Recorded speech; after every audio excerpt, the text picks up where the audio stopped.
6월 첫째 주일입니다. 우리 감리교회에서는 또 평신도 주일로 예배하고 있습니다. 신앙 공동체를 온전히 세우기 위해서 온 성도가 한 마음으로 예배하면서 섬기는 주일입니다.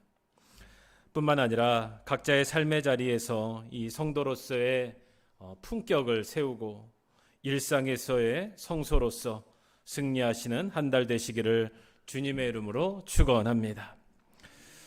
오늘 6월을 시작하면서 이제 상반기를 이제 곧 한 달을 남겨두고 있습니다. 지금 사무엘 상하의 말씀을 지속하고 있는데 이제 6월 셋째 주까지 이 사무엘 상하의 말씀, 이 다윗의 말씀을 이제 정리할 시간이 되었습니다.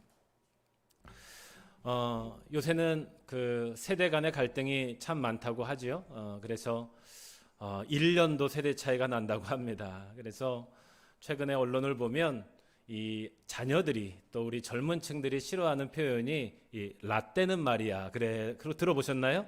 예, 라떼는 말이야. 그래서 굉장히 그런 이야기를 싫어한다고 해요. 저도 생각해 보면 어느 순간 제 자녀들에게 야, 라떼는 말이야. 이렇게 이야기를 시작하는 제 모습을 돌아볼 때면 야, 시간이 참 빨리 흘렀구나. 이런 생각을 하게 됩니다. 그래도 한번 이 비유는 좀 들었으면 좋겠습니다. 저 때는 학생 때 많이 맞았죠. 여러분도 기억하실 겁니다. 예전에 학창 시절에 선생님들께 혼이 나본 경험이 다 있으실 겁니다. 특히 얼차려라고 그러죠. 학교에 늦게 가면 우리 남학생, 우리 남자 고등학교였는데 온수대로 이렇게 쭉 해서 이 빠따를 맞았던 기억이 있습니다. 물론 저는 많이 맞지는 않았습니다. 그런데 이렇게 쭉 이렇게 선생님한테 이제 빠따를 맞을 순서가 되면 먼저 맞는 매가 있고 끝에 맞는 매가 있어요. 여러분, 매는 먼저 맞는 게 좋을까요? 나중에 맞는 게 좋을까요? 경험상 나중에 맞는 게 좋은가요? 저는 반대입니다. 여러분, 이 폭력이라고 하는 것이 강화돼요. 여러분, 처음에 때릴 때보다 마지막에 때리면 엄청나게 파워가 세집니다. 실제로 그래요. 이 때리는 사람의 입장도 더 흥분이 되고 더 강하게 때린다고 하는 것이죠. 그래서 저는 매일 먼저 가서 맞았던 기억이 있습니다. 아주 자랑의 지혜였죠. 그런데 또 하나의 차이가 있는데, 여러분, 선생님이 이래요. 너 한 번에 맞을래? 나눠서 맞을래? 여러분, 한 번에 맞는 게 좋습니까? 나눠서 맞는 게 좋습니까? 한 번에 맞는 게 좋습니다. 이런 폭력이라고 하는 것이 점점 강해지고요. 사람을, 마음을 이렇게 마음대로 통제하지 못하게 하는 것이죠. 폭력은 폭력을 낳습니다. 이건 더 이상 있어서는 안 될 일이죠. 지금의 이러한 체벌이 잘못되었으면 분명 잘 알고 있지만, 그래도 그 시대에는 나름의 이 훈육과 교정의 방식이 다 있었다는 것이죠. 이제부터는 이 다윗의 인생의 후반기는 어찌 보면 이 폭력으로 얼룩진 운명이라고 할 수 있습니다. 참 불행하죠. 근데 반면 이 하나님께서 이 훈육과 교정하는 방식이라고 볼 수 있습니다. 지금 하나님께 매를 맞고 혼이 나고 있는 과정이 이 다윗 인생의 후반기입니다. 이제 마지막 이 3주간 이 사무엘 상하를 이제 좀 정리하면서 이 굉장히 복잡한 이 정치적인 또 경제적인 군사적인 그런 이야기들이 막 꼬여 있습니다. 저는 이거를 다윗 인생의 순환 시대다 이렇게 정의합니다. 정말로 힘든 순환 시대. 아마 지금의 이 땅도 온 인류에 보면 엄청난 큰 순환 시대를 겪고 있죠. 그 이야기입니다.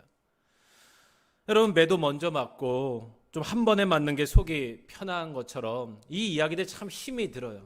그래서 이 목사인 저로서도 이 메시지를 정할 때 이 어려운 혼나는 얘기만 계속 할 수가 없기 때문에 좀 빨리 함축적으로 이 사무엘 상하의 말씀을 진행할 계획이 있습니다.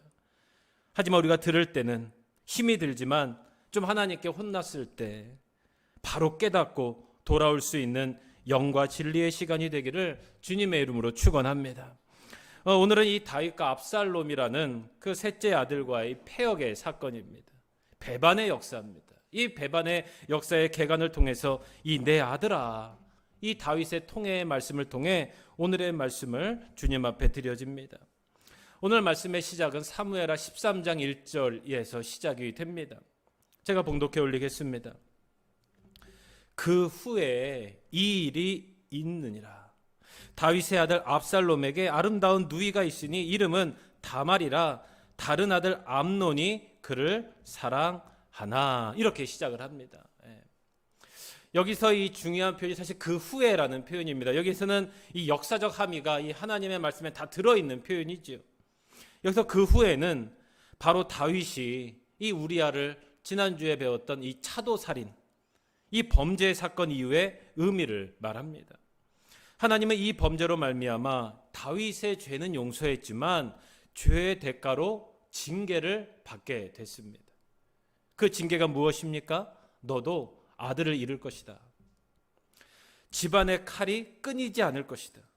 너도 아내를 잃을 것이다. 다윗은 죄 없는 우리아를 죽인 죄로 이 밧세바로부터 얻은 아이를 잃는 슬픔을 얻게 됩니다. 또 자신의 아들 압살롬이 그의 이복 형제 암논을 죽이는 말로 다 형용할 수 없는 아픔을 또 겪게 됩니다. 정말로 안타깝지요. 자신의 죄 때문에. 암논이 이복 여동생 다말에게 수치를 준 일이나 다말의 오빠 압살롬이 암논을 죽인 일은 이 다윗이 뿌린 죄의 씨앗이 가져온 결과였습니다. 그런데 이 다윗 가문의 불행은 여기서 끝이 아니었어요. 사무엘하 15장 1절에 보면 또 이 표현이 나오지요. 그 후에 압살롬이 자기를 위하여 병거와 말들을 준비하고 호위병 50명을 그 앞에 세우니라. 또 그 후에 암논과 다말의 사건 그 이후에 또 압살롬이 아버지 다윗과 맞서 쿠데타를 일으키게 됩니다. 압살롬은 계획적으로 예루살렘과 헤브론을 오가며 치밀하게 이스라엘 백성들의 민심을 자신의 것으로 만들었습니다.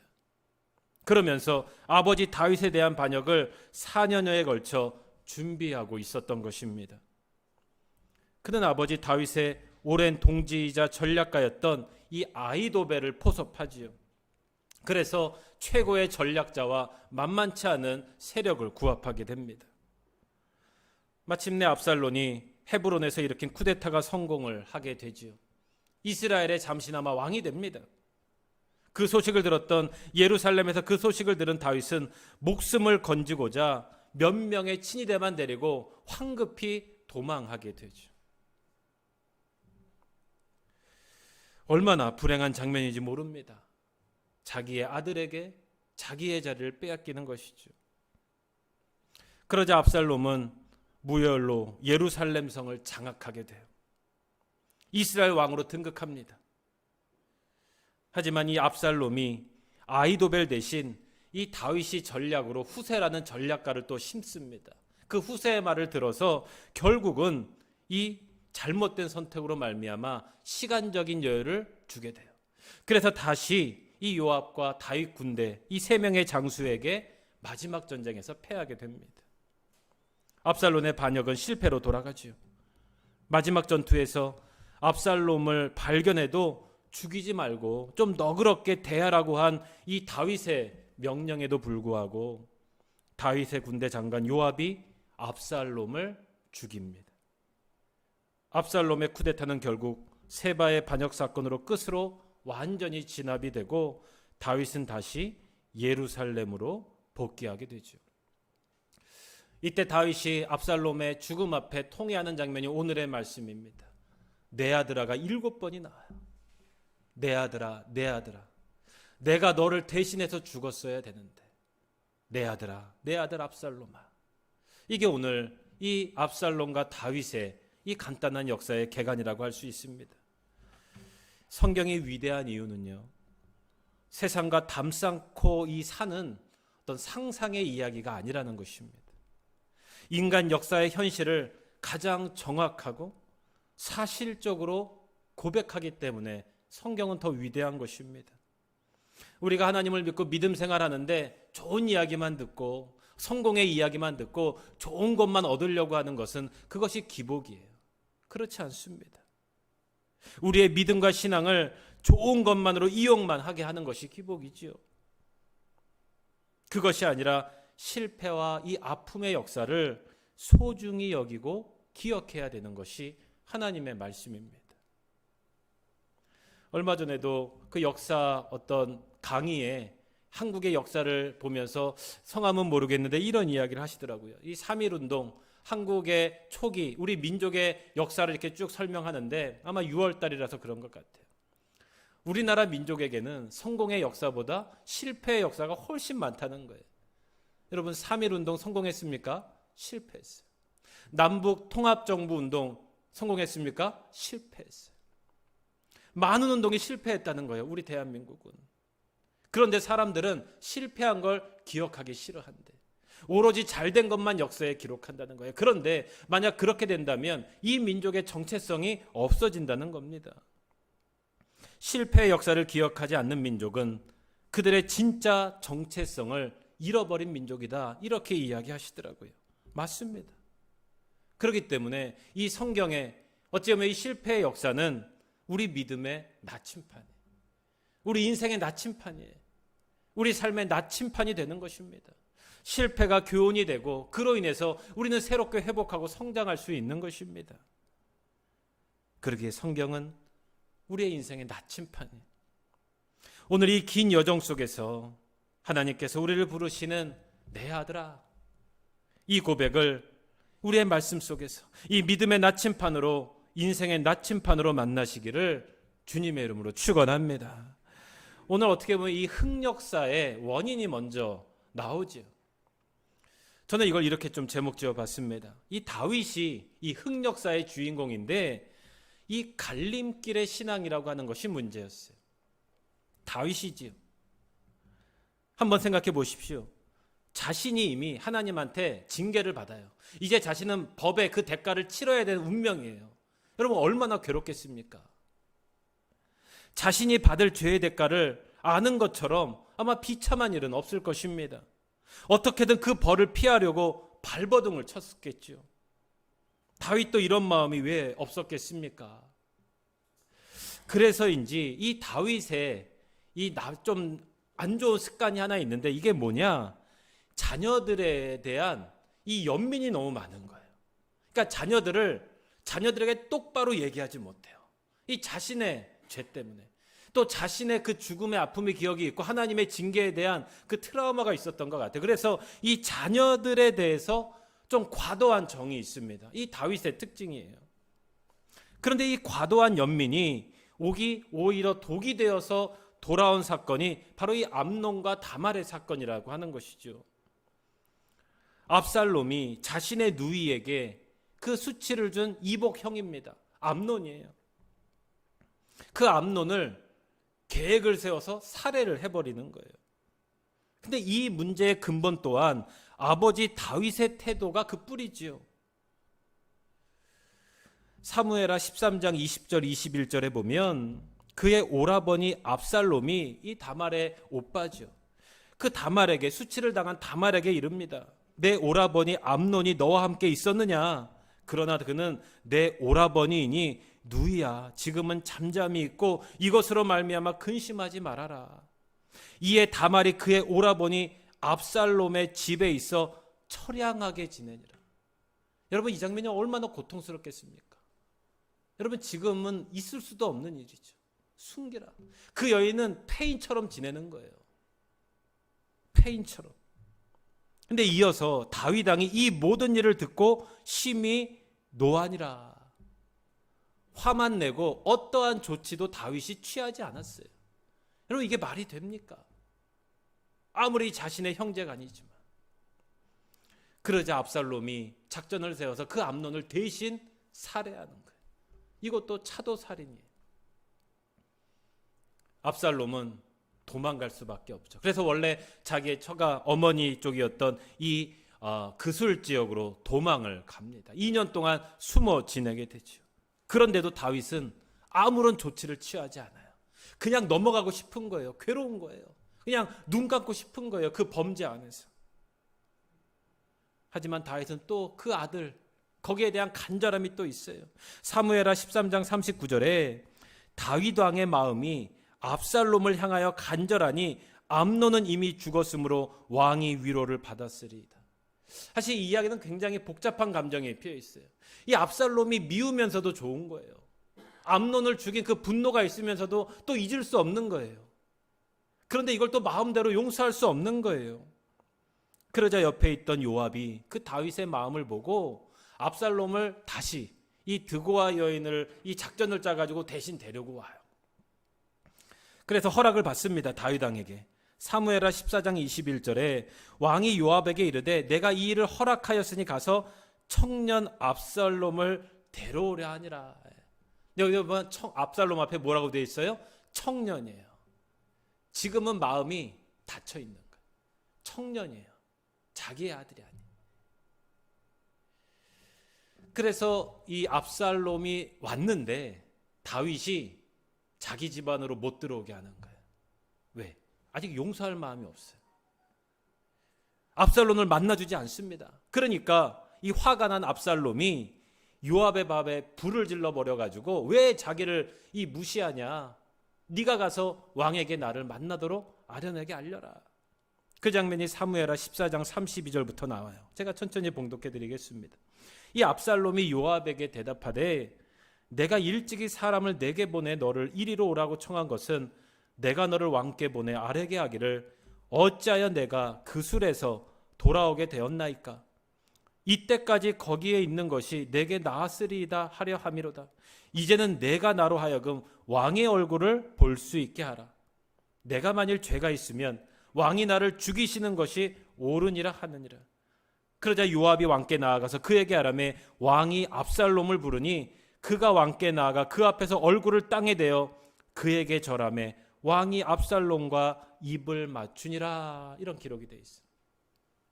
사실 이 장면은 용서한 장면이 아닙니다. 여러분 과거 이 유대 전통은 아들이 돌아오면 어떻게 해요? 이런 탕자의 비유 기억하시죠? 아빠가 맨발로 뛰어나가서 끌어안아야 되는 상황인데 지금 무릎을 꿇고 고개를, 이거는 장수에게 하는 인사법이에요. 다윗이 지금 압살롬을 아들로 받아들이는 게 아니에요. 형식적으로만 인정하는 거예요. 뭐 여러 가지 정치적인 이유 때문에. 아들의 입장에서 가장 큰 고통은 아버지에게 버림받는 고통이에요. 가장 큰 고통이에요. 근데 이건 반대로도 아버지도 마찬가지. 이 아버지도 그 고통이 가장 큰 고통입니다.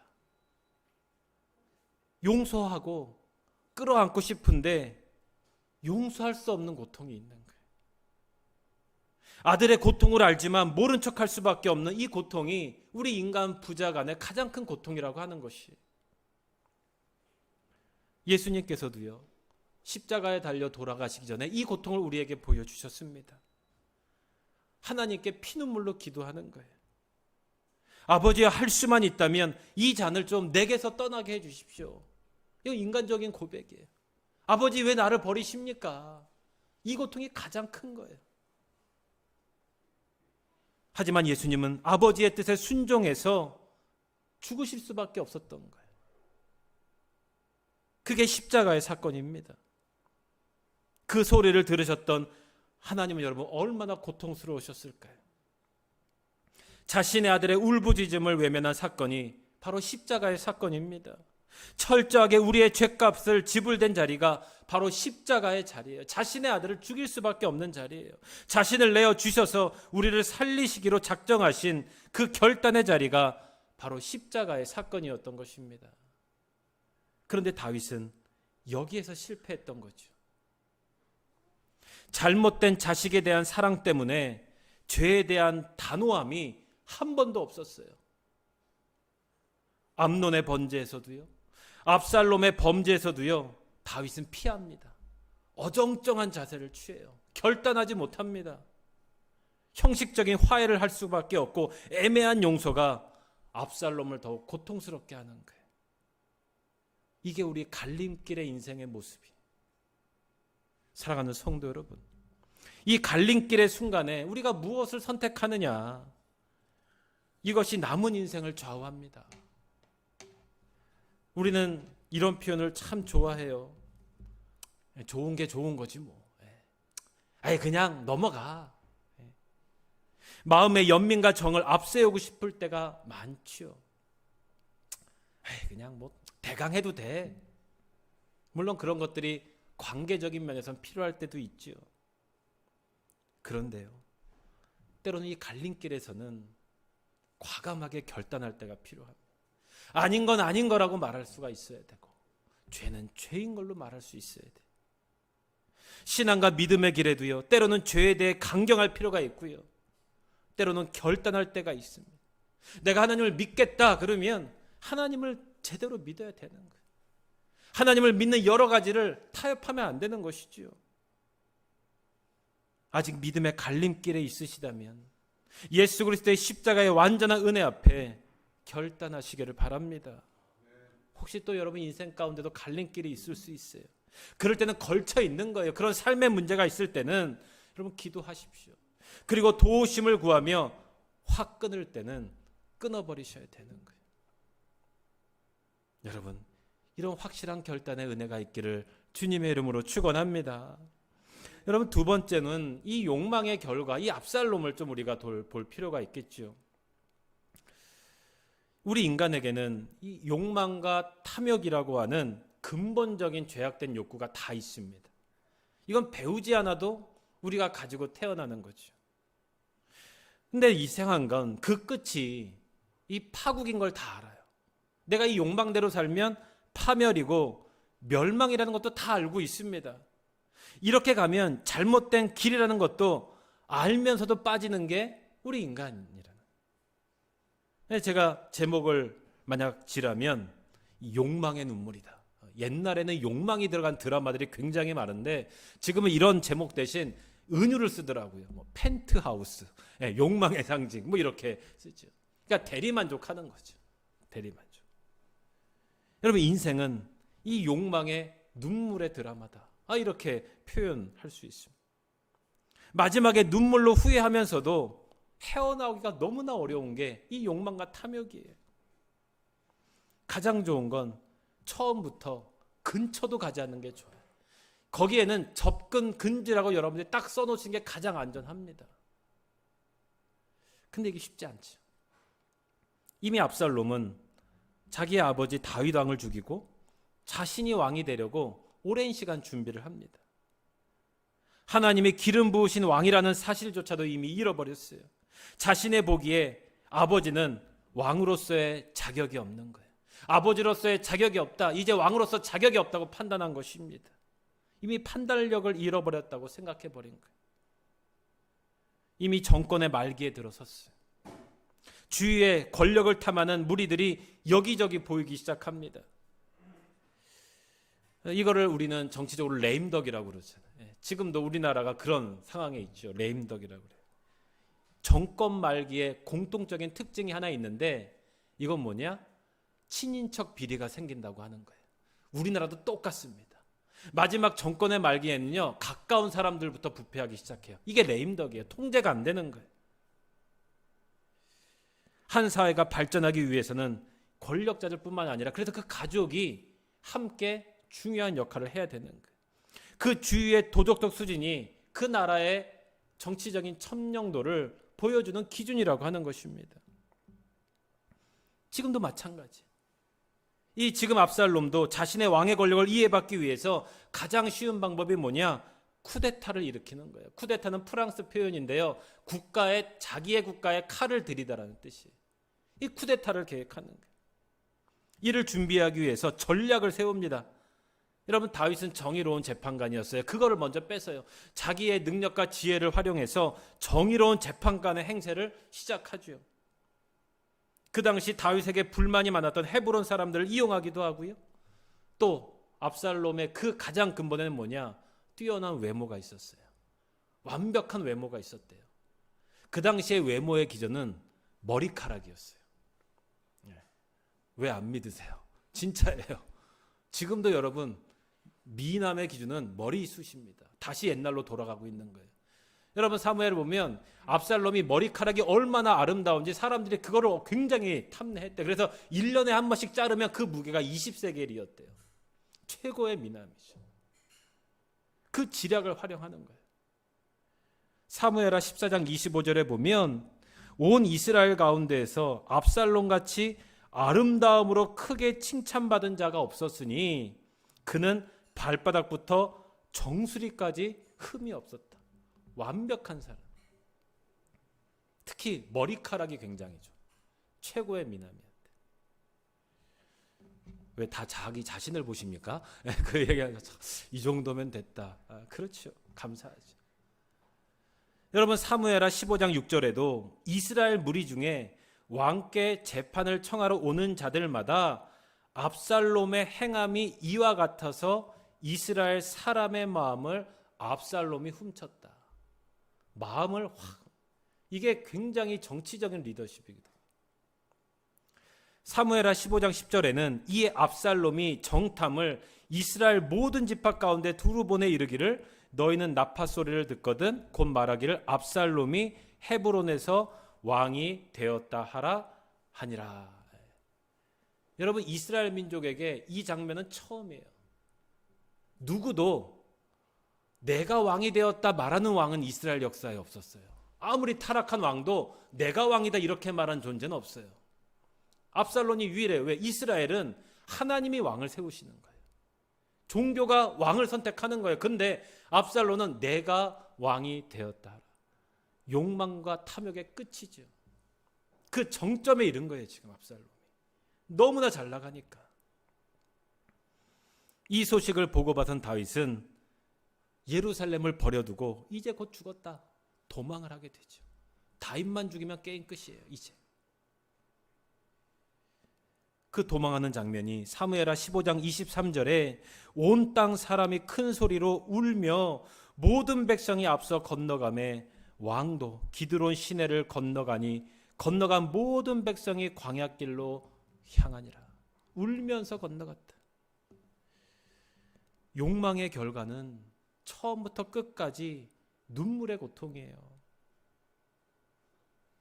누군가의 욕망은 다른 사람의 눈에 피눈물을 얻게 하는 거예요. 암몬과 다몬드, 암몬과 다말의 사건도. 이 사건도 눈물을 빼앗아서 욕망을 성취하는 거예요. 그리고 마지막 자신의 눈물로 막을 내리게 됩니다. 압살롬은 아히도벨 최고의 책략을 옆에 척사를 두었죠. 근데 다윗도 여러분들 정체에는 구단입니다. 후세라는 또 다른 책사를 위장해서 압살롬에게 보내서 마지막 전투의 장면에서 서로 싸우게 합니다. 아히도벨은 지금 다윗을 죽이러 가야 된다. 후세는 아니다. 다윗은 전쟁의 신이다. 지금 가면 죽으니 우리가 철저하게 준비해서 가도 늦지 않다. 이미 다윗은 압살롬이 후세의 말을 들으라는 것을 알고 있었어요. 거기에서 압살롬은 후세의 말을 듣게 됩니다. 다윗은 거기에서 다시 정비를 해서 마지막 전투를 하는 것이죠. 그리고 사무엘하 18장에 이 18장은 욕망의 드라마예요. 압살롬의 죽음을 드라마처럼 아주 세세하게 다 기록해. 욕망의 말로를 어떻게 죽어가는지. 대표적으로 사무엘하 18장 9절에 압살롬이 다윗의 부하들과 마주치니라. 압살롬이 노새를 탔는데 그 노새가 큰 상수리나무 번성한 가지 아래로 지날 때 압살롬의 머리가 그 상수리나무에 걸림에 그가 공중에 그 땅 사이에 달리고 그가 탔던 노새는 그 아래로 빠져나갔다. 머리 때문에 잘 나갔던 압살롬이 머리 때문에 걸려 죽어요. 아름다운 머리로 욕망을 탐했던 압살롬은 결국 그 머리 때문에 죽습니다. 역사의 실패와 이 좌절에 역사가 주는 교훈이 있듯이 우리 인생도 마찬가지입니다. 하나님을 떠난 인생, 욕망에 사로잡히는 인생, 그 결론은 허무함과 절망의 끝을 우리는 기억해야 된다는 것입니다. 근데 지금 이 압살롬의 죽음은요, 너무나 어떤 죽음과 유사해요. 나무에 달려 죽음. 군사들의 창에 찔려 죽어요. 마지막 여러분 압살롬이 어디에 묻히냐? 아골의 골짜기라고 들어보셨죠? 이 돌무덤을 뜻하는데 돌무덤으로 던져져요. 예수 그리스도의 죽음과 아주 비슷해. 다윗의 눈물의 통에는 여러분 이 장면에서 나오는 거예요. 내 아들아, 내 아들아, 차라리 내가 대신 죽어야 되는데. 이 장면은 예수 그리스도의 십자가 사건을 위한 사전 조율의 장면이라고 저는 봐요. 다윗은 아들을 잃어 모든 것을 상실한 통황과 후회의 눈물을 지금 흘렸어요. 그런데 하나님의 아들을 십자가에서 죽일 수밖에 없었던 하나님의 눈물은 그 반대예요. 이를 통해서 살림과 영원한 생명을 줄 수밖에 없었던 하나님의 진정한 사랑의 눈물이에요. 다윗의 통안의 눈물은 자신의 죄로 인해 다신을 볼 수 없는 연민에 대한 후회였지만 예수 그리스도의 십자가의 눈물은 우리를 다시 살리시기 위한, 다시 만나기 위한 피눈물의 눈물이라고 하는 것이. 사랑하는 성도 여러분, 내 아들아 이 이름을 부르는 것이 부모로서 얼마나 큰 고통인지 몰라요. 사실 우리 주위에는 이런 부모도 참 많습니다. 내 아들아. 이 이름을 통해하며 부르는 고통, 그 부모님의 고통은 아무도 몰라요. 누구도 위로해 줄 수 없습니다. 근데 여러분, 자녀에게 무엇을 바라고 키우는 부모가 있을까요? 만약 내가 자녀에게 뭘 바라고 자녀를 키운다면 그건 분명히 잘못된 부모일 것입니다. 자식이 어떤 죄를 지어도 다 용서하고 덮어주는 것이 부모님의 사랑이에요. 그런데 때로는 이 부모의 잘못된 사랑이 자녀를 더 고통스럽게 할 수 있다는 생각을 해보신 적이 있으십니까? 연민의 정에 이끌려 자녀를 사랑한다는 그 연민의 정 때문에 하나님을 떠나는 삶조차도 자신의 길로 잊어버리고 모른 척한 적은 여러분 없으십니까? 어렵고 힘든 마음으로 들리실 수도 있지만 그래서 믿음에는 권징이라는 게 꼭 필요한 거예요. 만약 이것을 통해 우리가 진정으로 살 수밖에 없다면 우리는 어떻게든 받아들여야 하는 것입니다. 하나님께서 보여주신 십자가의 사건은 가장 완전하고 균형 잡힌 사랑의 모델입니다. 하나님을 사랑하고 가정과 이웃을 사랑하는 가장 완전한 모습입니다. 오늘의 다윗의 실패와 이 압살롬의 욕망을 통해서 그들은 비록 후회로 통회하며 내 아들아를 불렀지요. 여러분, 이런 삶을 절대로 살지 마시기를 바랍니다. 대신 자신의 아들을 통한 십자가의 사랑으로 우리를 살리시고 계심을 믿으시기를 바랍니다. 그러기 위해서 먼저 우리는 하나님께서 나를 부르시는 그 소리를 들으셔야 돼요. 하나님이 나를 향해서 네가 내 아들이다, 네가 내 딸이다, 이 소식을 먼저 확실히 들으셔야 돼요. 그리고 혹시 아직도 갈림길에 있다면, 갈림길의 신앙이라면, 갈림길의 인생에 있다면 결단하십시오. 다시 십자가의 길로, 말씀의 길로, 약속의 길로 나오시길 바랍니다. 이 믿음을 가지고 자녀를 위해 기도하고 우리의 다음 세대를 믿음의 길로 인도하는 우리 교회의 사명을 기억합시다. 그럴 때 이 내 아들아의 이 음성을 통해 회복되고 변화되고 영원한 생명의 소망으로 승리하는 우리 모두가 되시기를 주님의 이름으로 축원합니다. 기도하겠습니다. 내 아들아, 내 아들아를 외친 하나님의 음성을 기억합니다. 그리고 그 믿음의 갈림길에서 십자가의 길을 선택하는 우리의 삶, 우리의 가정들, 온 성도 되게 하여 주시옵소서. 예수 그리스도의 이름으로 기도하옵나이다. 아멘. 할렐루야. 우리 서로 이렇게 권면하며 인사하겠습니다.